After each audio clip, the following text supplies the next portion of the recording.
Hello and welcome to the U.S. Center. This event is Driving Maritime Shipping Decarbonization Solutions, the role of green shipping corridors and private sector first movers. And now I'm excited to welcome to the podium Kate Guy, Managing Director for Cross-Cutting Issues in the Office of the Special Presidential Envoy for Climate. Give her a warm welcome.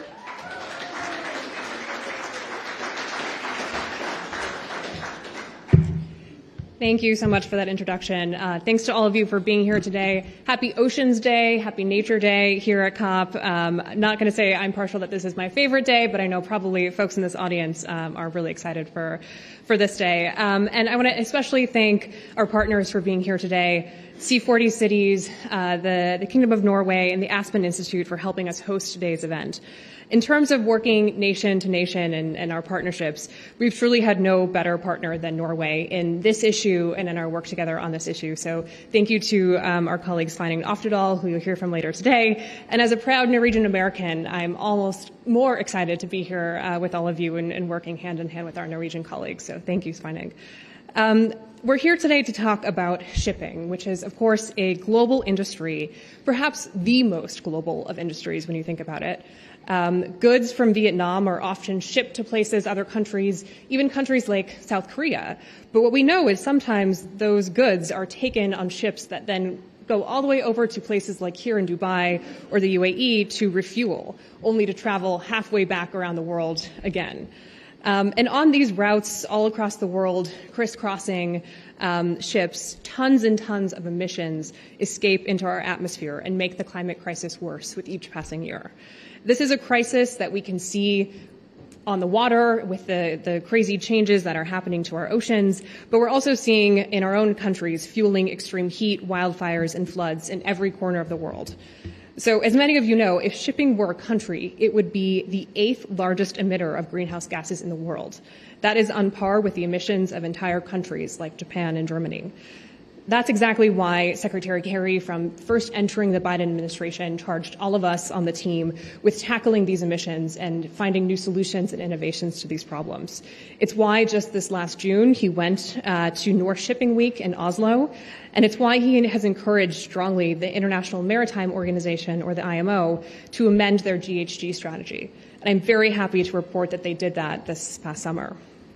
Of course, all of the panelists gathered here today know this and know the challenges that we're up against. But they are all individually helping to chart the course for shipping to become net zero by 2050. And they are doing so in their own respective geographies and respective organizations and inspiring us all along the way. A huge part of all of their work has been made possible by the First Movers Coalition. This was a coalition we launched back in 2021 to really get at tackling the emissions from some of the hardest to abate sectors. This coalition and the partnerships behind it have led to things like the Green Corridors Initiative, which you'll hear more about today. These corridor collaborations between Shanghai and LA, or between the Republic of Korea and the United States, they build on our rich existing bonds to these places, the trade routes, but they also tackle some of the hardest, longest shipping routes to decarbonize in the world. Think of that distance between those ports and think of all the emissions otherwise that are escaping there, and think about how much we can do to sort of decarbonize and green that shipping corridor. These short corridors and the work behind them really show us what the future of shipping could look like, and in fact needs to look like if we are going to transform to net zero 2050, transform that from a goal into reality. Of course, I also have to note the companies here who are making this possible. The first mover companies like Hoove Autoliners, who just recently announced plans to build 12 new state-of-the-art auto-carrying ships capable of running on zero emissions fuels, and they're here today, and thank you for being here today. And they're also building out these supply chains for these fuels in American cities like Jacksonville, Florida. For our part, the United States is also working to meet all of these projects with new investments through the Inflation Reduction Act, which is already the largest bill on climate in American history. But part of this bill, which I'm very excited about, is a $7 billion investment through the Department of Energy in hydrogen hubs that will have promising applications for shipping and maritime users and mark the cornerstone of this new hydrogen economy, which all of us need to be part of. So altogether, I think you'll all admit that this is really exciting stuff. We are on the brink of a transformation in this industry. We have the leaders, both in policy and business, here together with us. And I and our whole team team feels like this is an industry leading the way, and that's because of folks that are in this room today. So through your innovation and your commitment, I know we can win this battle, make life on water and life on land cleaner, healthier, and safer for all of us. So thank you for being here, excited for the panel discussion, and I'll turn it back to the fantastic U.S. Center team who always does such a great job with these events. Thank you. Thank you, Kate. And next, I'd like to welcome to the podium Ingrid Irigoyen, Associate Director at Aspen Energy and Environment Program and President and CEO of the Zero-Emission Maritime Buyers Alliance. Let's give her a warm welcome.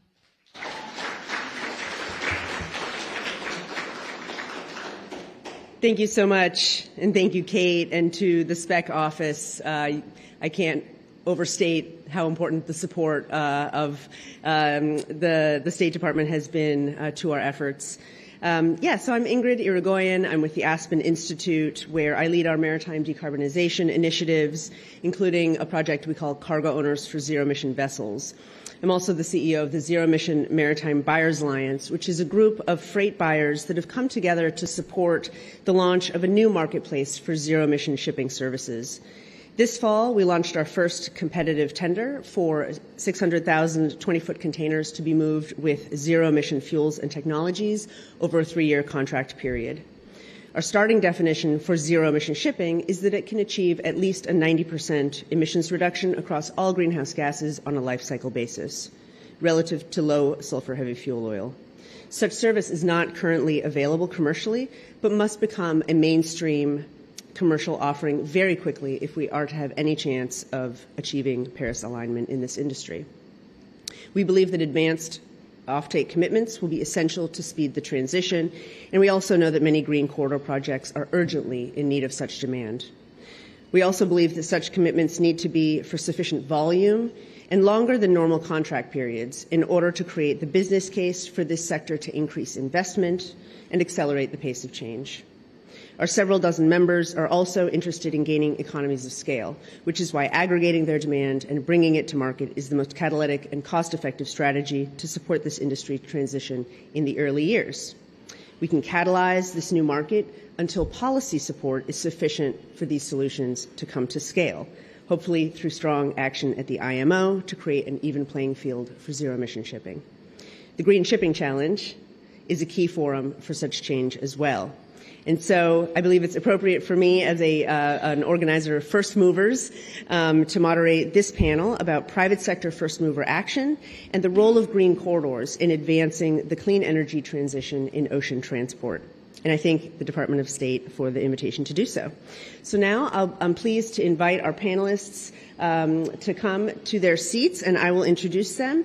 And I'll do it in the order in which you'll sit here. So first I'll introduce Mr. Byung-Jun Lim, who's the Deputy Director for the Maritime Industry and Technology Division at the Ministry of Oceans and Fisheries from the Republic of Korea.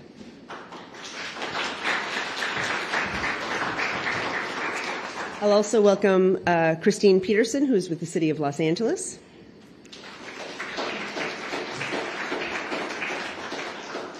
Dr. Zhu Han, Shanghai Municipal Transportation Commission from China.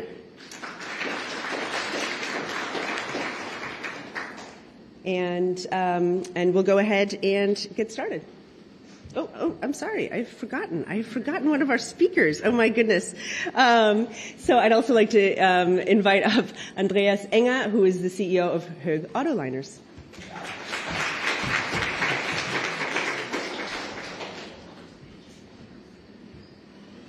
All right, fantastic. So having introduced you all, what I'd like to do is offer you an opportunity to share with our audience here in the room, and thank you all so much for being here, and with our online audience. The first question that I have for you, and the first request, is to please take 5 minutes and share with us the action that your organization is taking to accelerate the transition to green shipping. And I'll start with Dr. Han, please, first. 请你用5分钟的时间跟我们分享一下您的组织在加速零排放航运转型的一些措施。好的，感谢主持人，也非常好的一个机会，也非常开心有机会能够跟业界的同仁分享上海在推进绿色航运走廊的过程中啊所做的一些工作啊。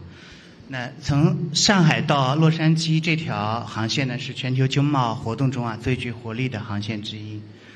2022年的话，两港之间的往来贸易箱量呢超过了130万标箱，而且呢，上海港跟洛杉矶港啊也是友好港，也同是 C40 绿色航运走廊的重要参与方。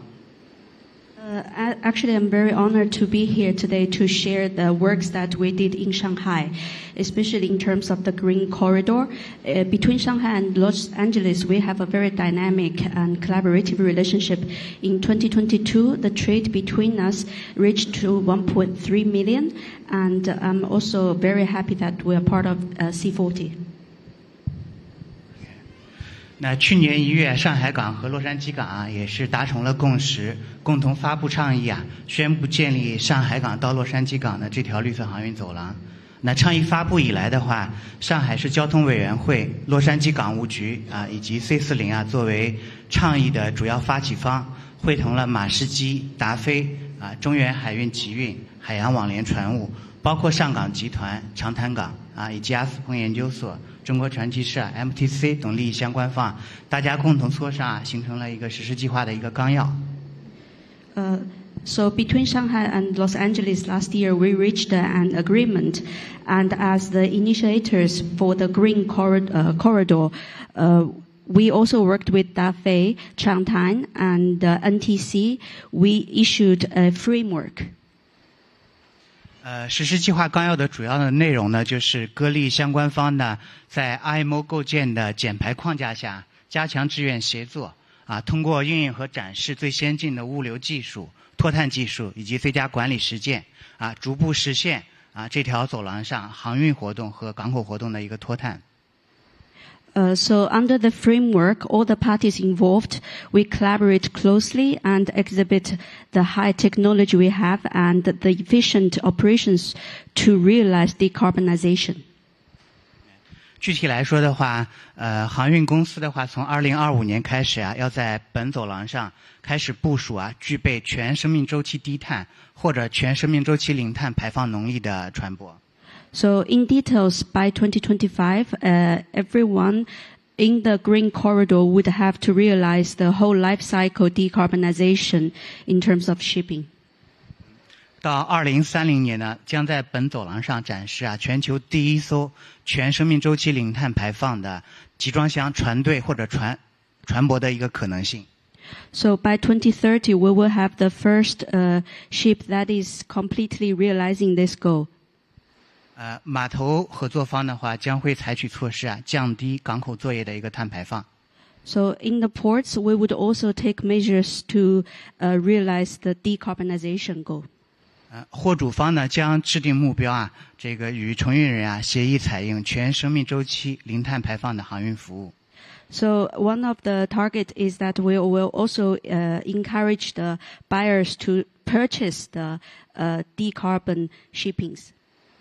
接下来的话，我们所有的利益相关方将会这个加强协作、高效协同啊，力争推动这条绿色航运走廊成为全球航运界绿色低碳合作的一个全球典范。Going forward, we need to maintain good communication and efficient coordination under this goal, and we want to be the pioneer and leader of this industry. 好，谢谢。Thank you. Excellent. Thank you very much. And now I'll ask Christine Peterson, who is one of your partners, of course, in the Green Corridor, to share your thoughts. Yeah, thank you so much for having Los Angeles as part of this conversation. For us, the climate crisis is also a health crisis. And so when we're looking at why we're entering into these green shipping corridors, it's not only to decrease greenhouse gas emissions, but also the pollution that affects the surrounding communities around the port, so to improve the air quality. Big picture, what we're looking for, what we're striving for, is to work towards a fully decarbonized and sustainable supply chain from terminal to terminal and beyond. So that includes heavy-duty drayage trucks, for example, and we have a target to have fully zero-emission heavy-duty drayage trucks in California by 2035. And this is all, of course, to do our part in keeping global warming below 1.5 degrees Celsius. In the near term, success is really about demonstrating the viability of green shipping fuels. And by using our LA Shanghai green shipping corridor to do that, putting a zero carbon fueled ship on one of the busiest trans-Pacific routes in the world should be a demonstration that it's possible anywhere. And even closer still, it will be a success for us if we're able to lower greenhouse gas emissions between now and 2030 by using low carbon fuels and transition fuels. We need at least a 15% reduction in greenhouse gas emissions from international shipping by 2030, and if we're going to be on track. And I think the LA Shanghai Green Shipping Corridor can play a big part in hitting the IMO's revised greenhouse gas emission strategy of 5 to 10% uptake of zero emission fuels by 2030. If we can do it on the Shanghai corridor, that's such a busy route, so it'll have a big impact. And next year, since we've launched the implementation plan outlined with Shanghai, next year in 2024, we'll have a work plan set out to really have a clear understanding of our baseline. We've chosen 2019 as our baseline, and of what each player in the value chain needs to do, essentially a needs assessment, so we can begin planning the technology demonstrations, infrastructure projects, creating the incentives, and very importantly, coordinating with the state and federal government to attract funding and financing to support our goals. And throughout all of this, working with C40 cities as a facilitator is absolutely essential. In addition to supporting each individual corridor, C40 is also a connector across the various cities. One of the things Los Angeles has done is start the Green Ports Forum under C40, which brings together port cities that have an interest in ports. So we're looking forward to this next decade and to the next 7 years. Fantastic. Thank you. And now I'll turn to Mr. Enge, who is the CEO of Höegh Autoliners. And so far, we've already touched on several segments of shipping. Now let's talk about car carriers. Yes. I can start. We actually, about 3 years ago, we started to explore, what the future vessels in our industry could look like. Actually no more than 2 years ago, we listed on the stock exchange and raised capital to launch a quite fundamental new build program for us.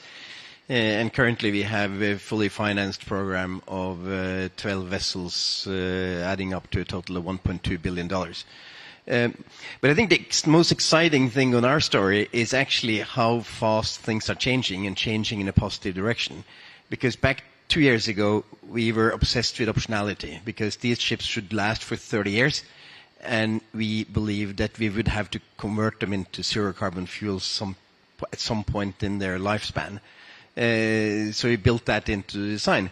But if we now fast forward, we are getting the first vessel delivered. It's going to run on LNG, but it's going to be ammonia and LNG ready. And it's going to have 58% lower carbon emission per car transported from an average car carrier. So that's happening next year. Then the fantastic news was that while we thought we should convert these vessels when they were 10 years old or something, now we got confirmation from engine builders and together with Yara in the First Mover Coalition that we will get engines and we will get fuel supply for ammonia-powered car carriers on the water in 2027. So we fast forwarded now and we'll actually have zero carbon vessels available as soon as 2027, well ahead of our pledges in the First Mover Coalition. And the interesting, our choice, and actually this this development has led us into a lot of very interesting discussions with customers, because when these are just projects on paper, you don't really get the right type of discussions. I'm actually next Tuesday coming home from here. We're going to have a steering committee meeting in a project we have with one of the largest automotive producers in the world on how to build green corridors. And our answer to that has been, in the small scales, what we can do, rather than looking at absolute clean corridors, since these are dual fuel vessels, we kind of create virtual clean corridors with customers, meaning that if we have lots of customers on the same ship, right? So if 30% of the cargo wants zero carbon transport, we basically use 30% zero carbon fuel and conventional fuel for the rest. And I think that is also an important trigger for us, because if we would have to wait until we could run 100% ammonia or have market support for 100% carbon free, we would have to wait another probably 5 to 10 years. But because we're able to chop it up, we can now have specific customer discussions on, creating green corridors for their cargo share. And those discussions are now ongoing and quite new. So it's been a fantastic journey, and I think the most impressive has been that things have moved so much faster than what we envisioned. So all that optionality will be built in for 10 years into the future, we're really using right now, which is fantastic. Great. Well, thank you so much. Congratulations on the recent announcement. And I just want to point out, there were so many naysayers years ago saying, this is going to take so long, it's going to take so long, and it will take a lot more time and effort. And yet it's private sector leadership like what your company is showing that is enabling us to have a lot of optimism that we can really get the job done. So congratulations for that. So now I'll turn to Mr. Byung-Jun to tell us more about the work that you're doing with the Korea-Seattle corridor. I would like to introduce you the policy being pursued by the Korean government to realize decarbonization in shipping sector, and the Korean government prepared three major strategies to decarbonize the shipping sector and is implementing in stage. And first, we plan to replace Korean flagged international vessel with eco-friendly ship by 2050. And in case of new ship, and we plan to convert the dual fuel ship that can utilize the low carbon fuel, such as the LNG and the methanol. And we promote the deployment of ammonia and hydrogen vessel according to progress in the technology development related to the zero-emission ship. In this end, we will provide diverse support, including policy and the finance, and to encourage timely investment by the shipping company in converting to the eco-friendly fleet. And the second, we plan to develop eco-friendly technology and expand the future fuel infrastructure import while developing the low and zero carbon the technology and expand the future fuel infrastructure at port. For reference, last July we successfully conducted the bunkering of 10,000 tons of the green methanol to the new container ship at Ulsan port, and for the first time in the world. And lastly, it is to establish the green shipping corridor, and that can connect this green ship and green port. And as you know, the Republic of Korea and the United States and Busan Port Authority and the U.S. the Northwest Seaport Alliance announced the cooperation on green shipping corridor at COP27. And we completed the pre-feasibility study this year, and in addition, the feasibility study involving partner from port, shipping, and the fuel supplier of both countries is scheduled to be conducted next year. And the roadmap is planned to be prepared by end of the next year. And we are confident that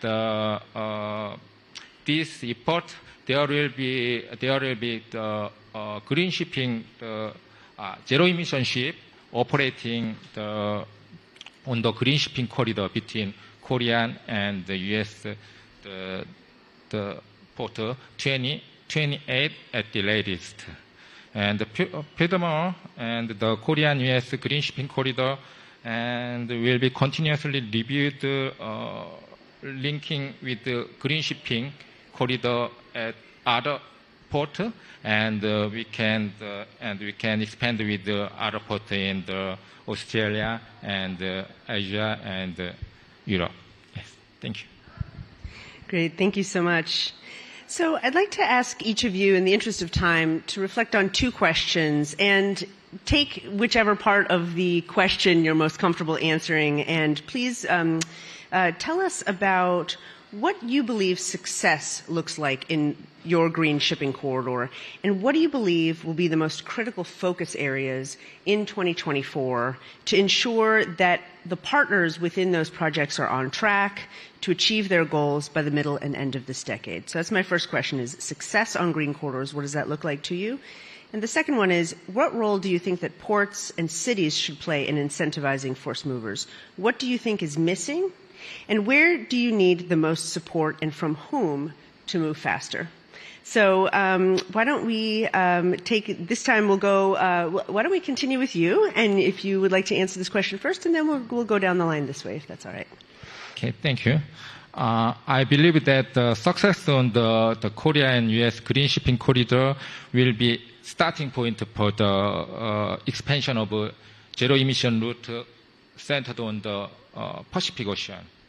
And I believe that if a zero emission route is successfully established between the port of Busan in Korea and west ports of US, and I think it will expand the east of the US and West Asia and Australia. And establishing the first zero emission route may be difficult, but expanding it is expected to proceed very quickly. And in addition, it will be connected to green shipping corridor in Singapore, China, and Europe, and eventually the most of the route will be connected to the green corridor. And important thing is seem to be which route is built first and lead the global green corridor. And I think the most important thing in next year for the green shipping the corridor is to establish the plan to improve it. And there are many announcements on the green shipping corridor around the world, but no specific plan have been announced yet. And it is necessary to create a concrete roadmap by analyzing economic and the regulatory and the technical feasibility. And such a roadmap could lead the private and the public sector investment in the construction of a green corridor. And in case of the Korea and the US green shipping corridor, roadmap will be established through the feasibility study involving partner in 2024, and which will allow us to identify what to do in private sector and public sector. Thank you. Excellent, thank you. Christine? As a city representative, I'll take the second question. I do think that cities and port cities have a very important role to play in decarbonizing shipping. We can send a very strong demand signal. We can convene players across the value chain and engage with our local communities. And very importantly, we can help develop the workforce that's needed to transition to zero carbon fuels and zero port zero carbon port operations. I think the missing piece is really what the phase that we're moving into next, which is more of the action phase and the implementation phase. We've had many good discussions and exchanges when it comes to port operations, and at the Port of Los Angeles, we're on track to reach our goal of zero carbon on-dock port operations by 2030. But in terms of the green shipping corridors and really the maritime shipping, we really need to unlock that action phase so we can, for example, explore more regulatory incentives for first movers, have that needs assessment that I mentioned, work to really meet each other in the middle so that when it comes to sharing the burden of this transition, we can help de-risk and provide predictability and certainty as much as possible. And then while we do have a lot of great support from the state and the federal government, and there are two examples that I want to highlight. One is with the state of California, who has committed $110 million to fund a goods movement training campus at the ports of Los Angeles and Long Beach. And it's the first training center of its kind in the country. It will focus on developing worker skills that can upskill and reskill workers so they can adapt to the evolving needs of the shipping industry, which we've heard are evolving quite quickly. This center is also going to train workers in green and zero-emission technologies. And then from the federal government, as we heard from our opening speaker, we have a major investment in hydrogen, and California was one of the recipients of the Department of Energy's Hydrogen Hub program. So $1.2 billion is coming to California, and the Port of Los Angeles is going to be at the center of that. And there's lots of opportunities that can help unlock in terms of our green shipping corridor work. And then I'll just end by saying at the international level, the more the IMO continues to increase the ambition and enforcement of greenhouse gas emission reductions, the more that's also going to help support the green shipping corridor work and decarbonize maritime shipping. Fantastic. Thank you so much. Dr. Han. 韩博士就是他是两个问题一起问的，在您看来，绿色航运走廊上如何是算取得成功？然后2024年的最关键的重点领域是什么？这是他的第一个问题。第二个问题是说，您认为港口在激励先行者方面就是发挥什么样的作用？缺少了什么？希望获得什么样的发展？好，谢谢主持人。就第一个问题的话，就是绿色航运走廊什么样算成功啊？那我个人的一个理解，我觉得一个成功的或者说是一个理想的绿色航运走廊，我们可以从以下几个维度对它进行描述。Thank you, moderator. Ideally, I think an ideal green corridor would have a couple of aspects. I will discuss in details with you. 第一个的话，就是从航运走廊的自身来讲的话，可以吸引更多的绿色低碳的船舶投放到这条走廊上、这个航线上来运营。来促进港区采取措施降低碳排放，从而取得实质性的减排效果。Firstly, I think use the advanced logistic technologies and green and low carbon technology in the corridor and attract more and low carbon ships to put into operation on the route. And the main body of terminal operation takes measures to reduce carbon emissions in the port area so as to achieve substantial emission reduction results in the port area and along the route. 第二个是在走廊的建设和发展过程中也希望能够促进航运业去探索、去发展、去形成一些符合航运业绿色发展规律的一些标准规则包括一些这个激励性、扶持性或者说是监管的一些政策为绿色航运时代的全面到来我们做好相应的探索和准备。Secondly, promoting and shipping industry to explore and research the formulation of standards, norms, and related policies, including new ship management, navigation, safety, etc., in line with the law of green development of the industry, so as to make corresponding exploration and preparation for the arrival of the green shipping era in the future. 第三个呢，就是要发挥这个走廊的一个示范性啊，然后产生相应的一个辐射效应，带动除了这个走廊自身啊，其他以外的航线啊，大家共同行动，然后来加快一个脱碳的一个进程，促进绿色航运的一个转型。Thirdly, relying on the demonstration effect of the corridor, a radiation effect will be generated.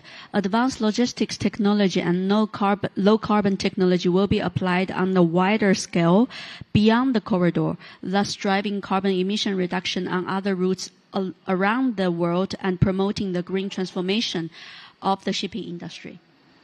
第四个呢，就是说要有助于催生一个有利于航运绿色转型的一个市场环境，去培育一个绿色航运上下游协同发展的一个生态。Fourthly, as we develop the GSC, it will cultivate market environment that is beneficial to speeding up the green shipping transition, foster green shipping ecology.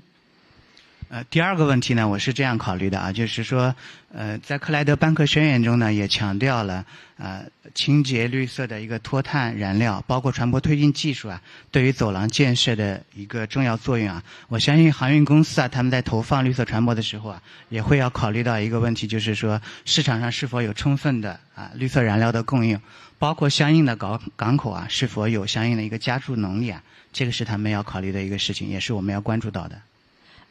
In terms of your second question, here are my considerations. The Clydebank Declaration also noted that green, clean and decarbonized fuel are playing important roles for green shipping corridor.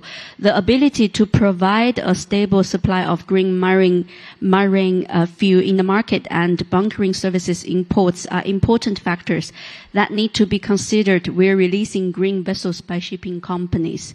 And I think the introduce plans to improve the corresponding new energy, clean energy infrastructure is also very important. 所以作为港口方的话，我觉得一方面要完善清洁能源新能源的基础设施的布局，提升这种清洁能源的加注服务作业的能力。Therefore, on the other hand, I think we need to introduce plans to improve the new energy infrastructure to provide a complete bunkering service for clean energy supply. 同时呢，也要设计相应的一些激励性政策，比如对于一些使用清洁能源的船舶要有相应的比如说岸电技术采用这种岸电的船舶的话，可以有相应的电镀优惠或者是在生产作业计划排度的时候呢，有相应的一个优先的处理的一个优先权。So at the same time, the port can introduce incentives and policies. For example, the use of the shore power that can enjoy preferential policies, preferential tariffs, port fees, etc. And vessels using shore power to clean fuel bunkering services can enjoy some sort of incentives as well. 此外，就是市场上一个明确的对于绿色航运的一个需求对于航运走廊的建设，包括航运的绿色转型我认为也是非常很关键的一个支撑作用。谢谢。And lastly, I think we should really consider the whole ecology of this shipping industry. Thank you very much. Excellent. Thank you very much. Right, Andreas, take us home. No, I think we can do a few things. First, I think we should stop talking about that technology is so uncertain and this is so difficult.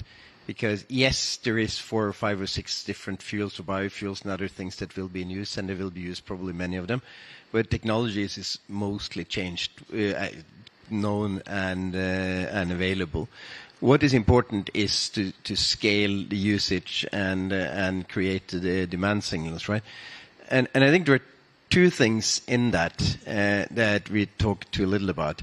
One is that in most shipping segments, it's the cargo owners who ultimately pays for and selects the fuel, meaning that we need to get cargo owners to the table, and we need to establish, what are the requirements to basically scale, and that will vary among cargo segments. And some segments are more carbon conscious, have easier trade routes, whatever will be moved faster, and other will move slower, and it will take time to scale anyways. That's okay.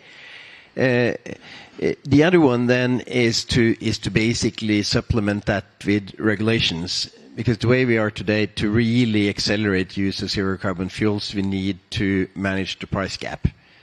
And that means that some combination of carbon pricing and incentives is necessary. And that's in some way why, for us right now, in many ways, definitely right now, Europe is the epicenter of this, because they're taking shipping into the ETS next year. And they do have the sort of Fuel EU Maritime and other things. I think the shipping industry would benefit from having global arrangements, but it is important to start somewhere. And I think it is, getting as widespread as possible structures that engage cargo owners, price carbon emissions, and use the proceeds to. At least some of the proceeds to stimulate the uptake of zero carbon fuels. And if you do that, it can actually move quite quickly. Excellent. Thank you so much to all of our speakers. As I was listening to the themes of your remarks and some of the important factors that we need to achieve all of the potential benefits of the Green Shipping Challenge and, of course, the Green Shipping Corridors and all of the investments that you're making, there are a few common threads that I have observed over the years and also from your comments. One is the importance of public-private partnership, and that has to be implemented at each node of the value chain and at various levels of government, from national government to state government, provincial governments, cities, all play a very important role and can come together to provide those demand signals at each node, as well as incentives, standards, and of course the workforce training that is so important.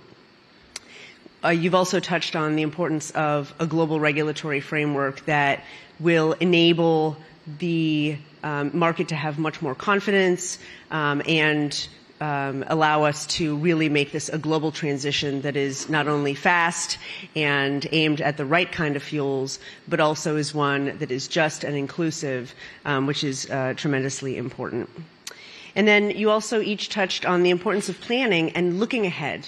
And so often the problems that we face in the climate arena are related to short-term thinking. And so each of you are showing and demonstrating the importance of thinking longer term. What are our goals? What are these milestones? What does success look like? And with whom do I need to partner in which ways to make this successful? And of course, that will vary by route, by market, by segment of shipping, and of course, each government having different levels of authority and different abilities to provide regulations or incentives depending on where you are. And so it does need to be tailored as well. So global frameworks and then those very specific regional and geographic components. And so I'd like to thank you all for very thoughtful remarks, for all of the leadership that each of you is showing. And I'd now like to invite our closing remarks from Sveinung Oftedal, who is the Chief Negotiator for Green Shipping from the Ministry of Climate and Environment from Norway. Sir. Thank you very much, and I also like to say thank you to the panel. Sometimes in history we are at a turning point. I will mark 2023 as a turning point for decarbonizing shipping. Why? First, in agreeing to do that at the IMO in July, we all know that indeed was a turning point. In scaling up national actions, we heard about the Inflation Reduction Act of the US, which is a wide industry approach, of course, will also have an implication for shipping. And on a smaller scale, we are also taking such actions in my country. In scaling up our support to developing countries, which for shipping, which is truly global, is a very important element. We're talking about green corridors today, but in order for shipping to have green corridors which is serving global trade, we also need to have that in developing countries and also to enable the full decarbonization of shipping in all corners of the world. So we are scaling up our support and to developing countries. The fourth element also was mentioned by Andreas Enger in finding technology solutions. It is so easy to say that technology is not mature enough.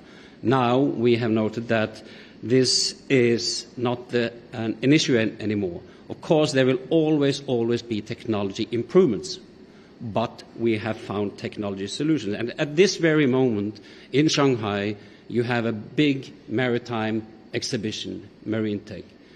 And decarbonization of shipping is at the forefront and the top of the list of what is demonstrated and of the interest of the shipping company attending that exhibition. Now, in finding new solutions, 2023 is also the year where the Green Corridor approach has demonstrated that this is the enabler of the first actions to make the zero-emission operation real. And the momentum and the scale of the work now taking place in the Green Corridor's approach is also at a turning point in 2023. We saw that at the Green Shipping Challenge, which Spec Carey and Prime Minister Sturre hosted earlier at this COP, where the announcement and the work ongoing on the green shipping corridors really is impressive. Working together in the green shipping corridors, we also then make new contacts and new cooperative partnerships, which is really what we need in order to make this happen. The fuel producers, the ports, the shipping companies, and also, the companies which need to have their transport services then are looking into the green corridors.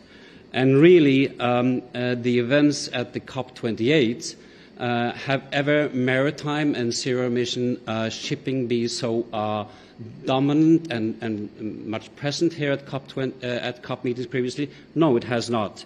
And therefore, I will thank all the contributions to this event for demonstrating that we indeed have 23 as a turning point for decarbonizing shipping. We will continue to engage as Norway from the Norwegian government side, working together with our maritime industry and continue to make sure that we can resolve all the remaining barriers in order to make this happen. Thank you very much for your kind attention.